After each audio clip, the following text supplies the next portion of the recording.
The Iroquois Caucus was in Kahnawà to meet on several topics, including the proposed shipment of highly radioactive material, border crossing, and protecting harvesting rights. Grand Chief Joe Tokwiro Norton gives us a wrap-up. Well, there was a sense of purpose, if you will, because there were a number of items that were on the agenda, and I'll pick and I'll highlight those. The discussion we had around the what's known as the Mohawk harvesters, the people who have been who've been arrested for hunting in other indigenous territories at the invitation of those territories, in particular out in New Brunswick, in the Miramichi district, and a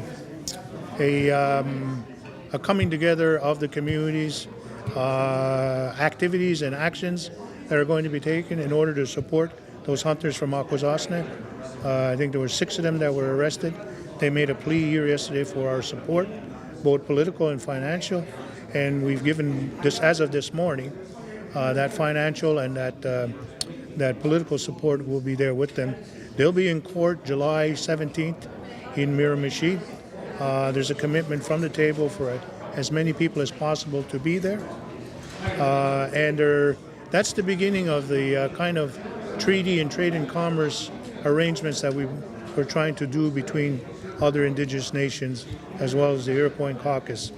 Part of the journey we made last week to Tobic was based on that, and we brought back information regarding that, and we introduced that here today. So there is a good sense and a good feeling, a good strength that's coming from that. And from here on in, there's going to be a lot more of that activity taking place to cross, defend, and protect each other.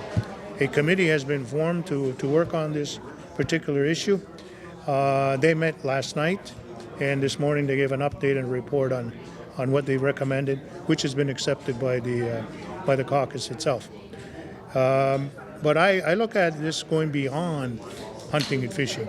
There are other issues that are out there that we're faced with, that we're plaguing, that we now need this kind of unified approach, and we can feed off of the arrangement or the understanding we've reached on the hunters' action and our support for them. We can feed off of that to go into other avenues, such as approaching and continuing the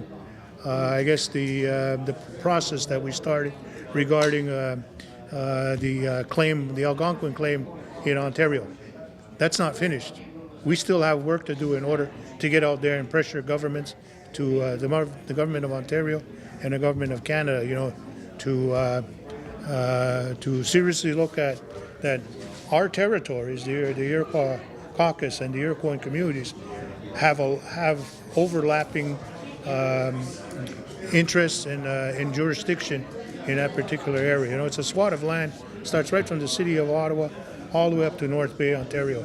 Big, huge tract of land from the Ottawa River to the St. Lawrence River, all the way up. So there's communities, there's Mohawk communities in there, and that are considered at their ancient hunting territories. So we've got a battle on our hands on that too. So we've got to take that up, and we can't allow that. Finally, one of the other key issues that we just finished off on is we had the visit from Mr. Fred Caron and his assistant on the border crossing issue. He's been assigned and appointed to a position regarding accumulating as much information as he can, meeting with as many Indigenous nations across Canada, organizations, to discuss border crossing issues, the problems that we're having right now, and identifying, what possibly he can do in a report that he has to give back to a parliamentary committee that was appointed, first of all, to start all of this off. And we had quite a discussion this morning on that. Spent practically the whole morning dealing on that matter, and it's very frustrating to have to face this kind of situation when you have in between the government, the sources that are responsible for border crossing, and the Indigenous people who go back and forth. you have an organization called the CBSA, a union, and you have to deal with them. And they have union regulations, union protections, the inconsistency about how they manage the border crossings, And we heard many stories, many samples of what's happened, just in the last little while in terms of what goes on over there. So we gave them an earful to go back with, but I did point out to the caucus that there's two things here that you have to divide.